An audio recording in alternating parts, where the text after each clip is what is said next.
మనం ఈ రోజుల్లో ఒకసారి అందరం అనుకుంటాము జ్యోతిరావు పూలే బీసీల నాయకుడని. ఆయన ప్రతి వ్యక్తికి నాయకుడు, బీసీలకే కాదు అందరికీ నాయకుడు. ఆయన ఆలోచన విధానాన్ని మనం ఈరోజు చూసుకున్నా కూడా కొత్తగా ఆశ్చర్యకరంగా ఉంటుంది. నేనైతే ఆయన బీసీల కోసం ఎంత పాటుపడినాడో అంతకంటే ఎక్కువగా సంఘ సంస్కర్తగా మహిళల కోసము, ఎడ్యుకేషన్ కోసము పాటుపడిన వ్యక్తి మన జ్యోతిరావు పూలే. ఆయన ఎన్నో కష్టాల నుంచి, ఎంతో అవమానాల నుంచి బయటికి వచ్చిన వ్యక్తి పూలే. ఎక్కడే కానీ బెదరలేదు, ఆయన ఆలోచన విధానంలో ఎక్కడే కానీ తొణకలేదు. ఎన్నో ఉదంతాలు అప్పటి బ్రాహ్మణ సమాజము ఆయనను ఏ రకంగా అవమానపరిచింది అని చూస్తే మన వాళ్ళ బుక్కులు చదివితే ఆశ్చర్యం అనిపిస్తుంది. ఆ టైంలో ఒక చిన్న విషయం చెప్తా ఉన్నాను. ఆ టైంలో బ్రాహ్మణ సమాజము ఏ రకంగా ఉంది అనడానికి ఒక చిన్న ఎగ్జాంపుల్ ఇవ్వబోతా ఉన్నాను నేను.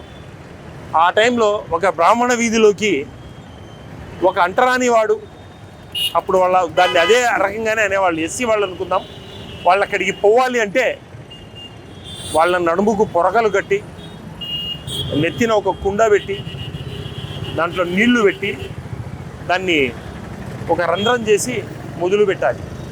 అంటే ఎస్సీ వాడు పోతే వెనక నడుము కట్టిన పొరకతో క్లీన్ అయ్యి ఆ నీళ్లతో శుద్ధి అయ్యి అతను దాటిపోవాలి. ఆ రకమైన కండిషన్స్తో ఉండే దాంట్లో ఆయన కుల వివక్ష వ్యతిరేకంగా బీసీలకు పోరాడిన వ్యక్తి ఈ మహానేత మహాత్మా జ్యోతిరావు పూలే. ఆయన మీద అసహ్యంతో నేను మరాఠీ బుక్ చదివాను. బ్రాహ్మణ సమాజము పియ్యిని చేతికి తీసుకొని దాంట్లో గు అని క్లియర్గా రాశారు. అతని మీద ఎంత కక్ష అంటే వీళ్ళు అతని మీద దాని అశుద్ధంతో కొట్టాలి అంటే వీళ్ళు తన చేతికి తీసుకోవాలి. అతని మీద ఉన్న కక్షతో తన చేతికి తీసుకొని అతని మీదకి విసిరేసిన వ్యక్తులు. అటువంటి సమయంలో వెనకక వ్యక్తుల కోసము, విధవల కోసము, లేడీస్ కోసము పనిచేసిన మహానేత మన మహాత్మా జ్యోతిరావు పూలే. ఆయన గురించి ఎంత చెప్పినా కూడా తక్కువే. ఆయనకు సంతానం లేదు, ఒకరిని దత్తత తీసుకున్నాడు. అతను ఎవరయ్యా అంటే ఒక బ్రాహ్మణ విధవకు పుట్టిన కుమారుడు. ఆయన ఎంత భావాలు కలిగిన వ్యక్తి అంటే తన మరణంలో ఈరోజు కూడా ఆశ్చర్యపోయే రకంగా ఆ శవాన్ని తన భార్యతో దహనం చేయించుకునే వ్యక్తి జ్యోతిరావు పూలే. ఈ రకంగా చెప్పుకుంటా పోతే జ్యోతిరావు పూలే ప్రతి మార్గము, ప్రతి అడుగు ఆదర్శనీయమే.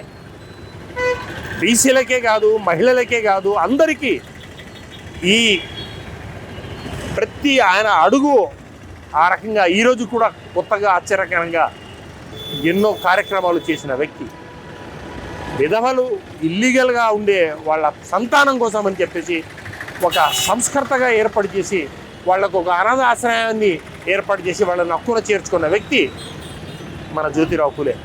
ఈ సందర్భంగా మరొకసారి ఆయన చేసిన అన్ని త్యాగాలను, ఆయన చేసిన సంస్కర్తలన్నింటినీ ఆయన జయంతి సందర్భంగా గుర్తు చేసుకుంటూ ఆయన అందరికీ మార్గదర్శకంగా ఉంటూ ఆయన అడుగుల్లో అడుగు వేసి మనము ఈ రాష్ట్రాన్ని, ఈ దేశాన్ని, ఈ ప్రపంచాన్ని ముందుకు తీసుకోవాలని చెప్పి కోరుకుంటూ మరొకసారి మీకు అందరికీ ఆ జయంతి సందర్భంగా శుభాభినందనలు తెలుపుకుంటూ సెలవు తీసుకుంటాను. నమస్కారం.